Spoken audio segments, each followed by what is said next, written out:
I found that Burning Wheel was much more fun when you chose character options which broke the rules.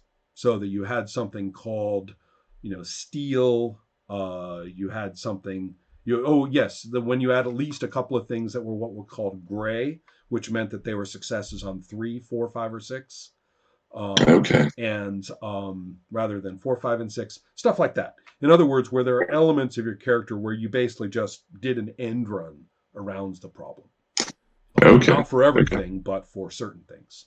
And For sure. so, and to do that, you had to take a lot of life paths or be some kind of, weird kind of being that, had access to traits and stuff that could do it. Right. Otherwise, nearly every single thing in Burning Wheel just added 1 or 2 dice to the roll. Yeah. Okay, I'm good at climbing. All right, add 1 die. I got a little trait that says I'm a good climber. Okay, add a die to the roll. Right. And Yeah. frankly, it didn't really do a whole lot. Right. So that's kind of what I'm talking about here. Is that first of all, as you can easily see, succeeding in a contest is statistically quite slim. Very. Secondly, yeah. Secondly, that the consequences of losing don't seem particularly onerous in terms of mechanics. That could be good Right. or bad, but basically, I've got 12 of these things. I'm being whittled down by 1 or 2 at a time. I can basically Right. fail my way through for quite some time. So, Right. Yeah. and now then we turn to the final issue, Yeah. which has to do with the difference between preloaded plot versus emergent plot. Mhm. It's very nice that you have the 4-part structure that you've got, but look at how much information we've loaded into your prep. We've loaded in which legacy of the player character is, setting the whole situation. We Right. have decided, which nemesis is being involved. Do you do that for both characters when you Um. prep? When you prep, No. do you pick a legacy for each character when you prep? No. You just pick one Right, legacy, the one character's legacy. legacy. Right. Right. So and so the other characters are sort of, there. Right. But okay. So you've picked one legacy, and then you've also got um a a nemesis. You Hmm. can also have nemesis come into the picture as you go along, which is fine. Um, you've got uh,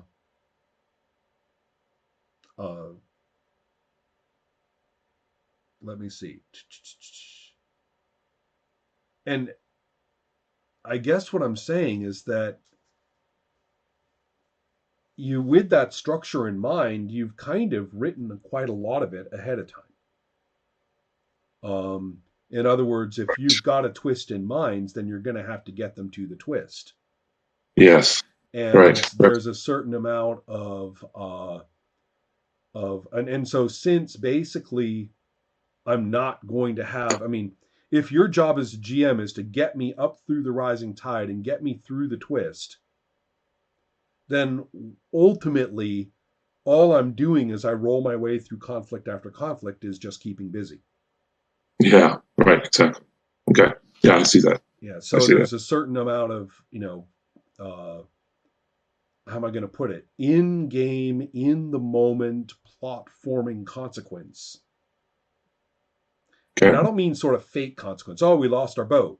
Okay, well, you're going to get to the twist anyway. I guess you're just going to get there on foot. Right. Right. Right. Right. Right. Yeah. And Exactly. yeah, so that's the kind of, so I'm thinking a little bit now about sort of larger scale processes of events, how it relates to prep, and how that, what that means for actually being a player. Um, so those, does that help a little bit? I'm kind of just throwing these issues out in front of you to see where you're going to process them to. It does help a little bit. Yeah. The Yes, it does help a little bit. Yeah. Especially, well, I mean, um, one possibility is that you don't choose to twist ahead of time. Right. If when a nemesis appears, that could be the twist. Well, or Um, you could just say the concept of the twist is kind of always, right. on Yeah. hand. Um, Yes. that there's more going on behind the scenes, or something was not as it seemed, or something like that. Um, Right. After all, if you Right. have a twist, if you have a twist at the 35-minute mark in a 50-minute TV episode, or 30-minute mark for a 50-minute TV episode every single time, it does Right. fine for the X-Files fandom, but such Yes. things of that don't really always do very well as a role-playing technique. No, they don't. I mean, Exactly. Exactly. it's good convention play technique in the sense that you are much more entertaining paying customers than you're actually playing a game together.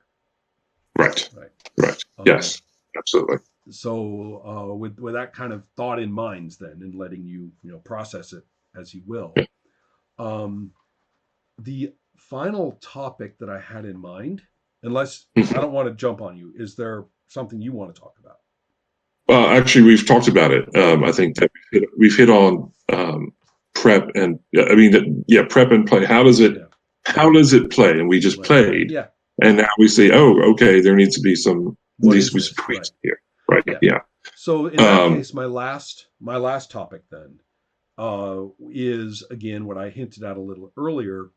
Um, there is going to be a way to give this the enjoyable Asian fantasy adventure feel right. in a somewhat genericized or pan Asian way. Right. But to do that without basically creating something objectionable Mhm. is a task. It's not impossible. No, it's not, but it Done is with difficult. done with love, right? I think it could Right. be, done nicely. Yes. Done with um, you know, Almost a fetish. I mean, yeah, a lot of games are very fetishistic. yeah, I think. yeah. There's lots of ways in which it could not be done quite so well.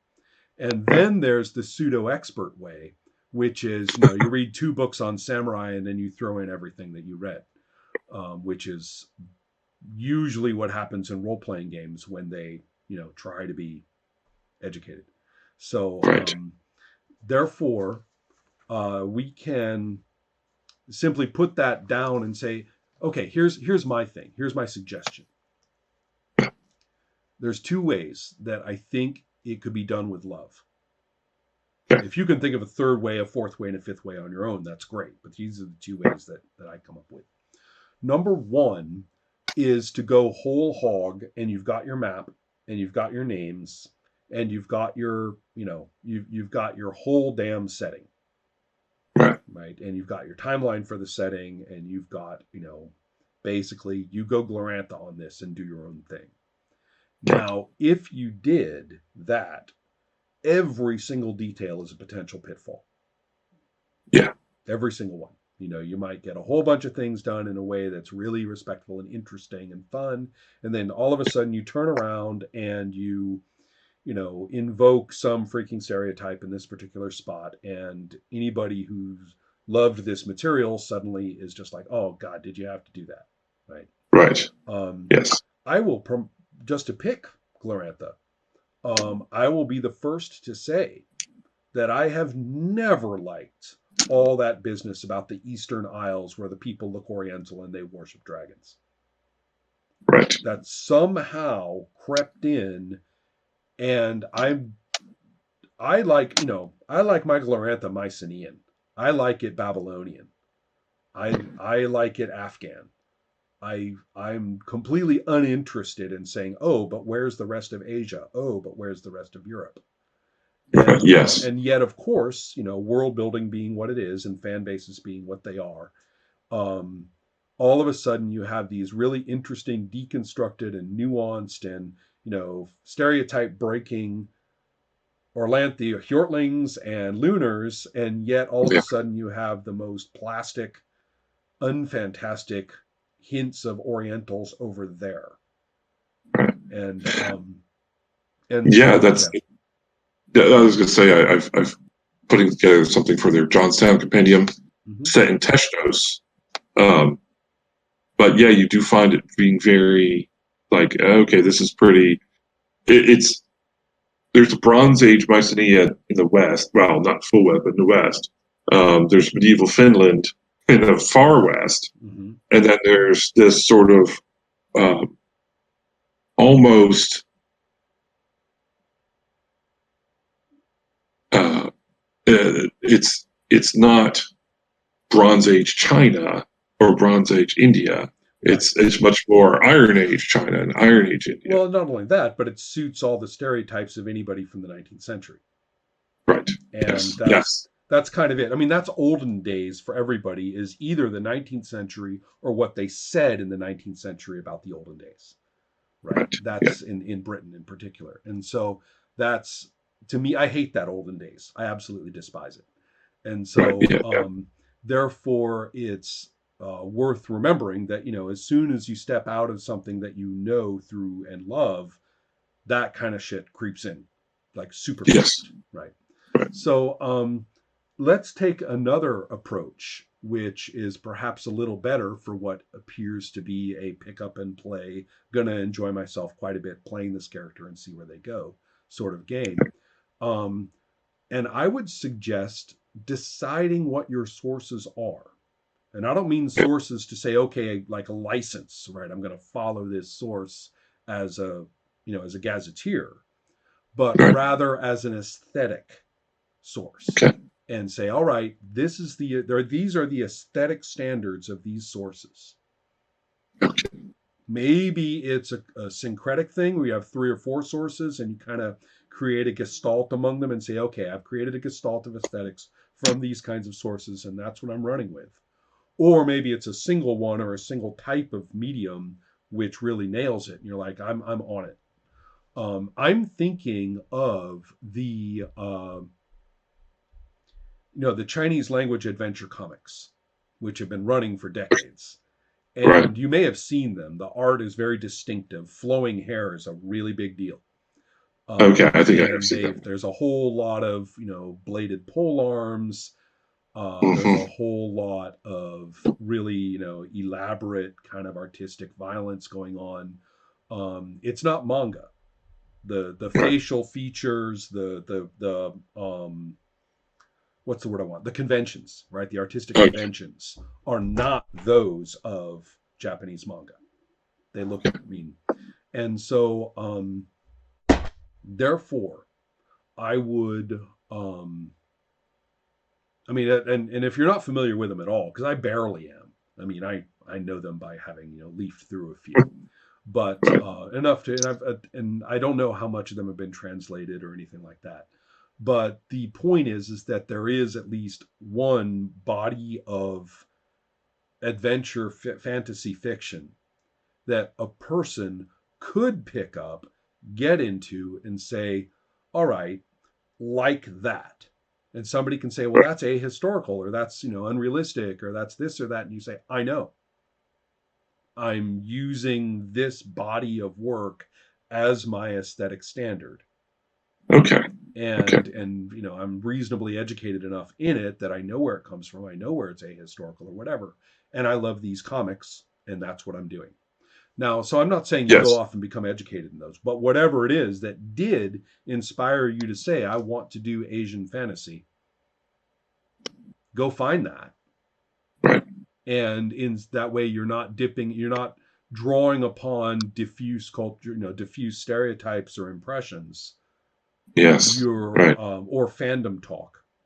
You're Right. instead, celebrating something that you like and saying so. Yeah. That makes sense. And I think that makes life a lot easier for in every possible way, both in terms of actually playing and writing the thing and in terms of other people's responses to it.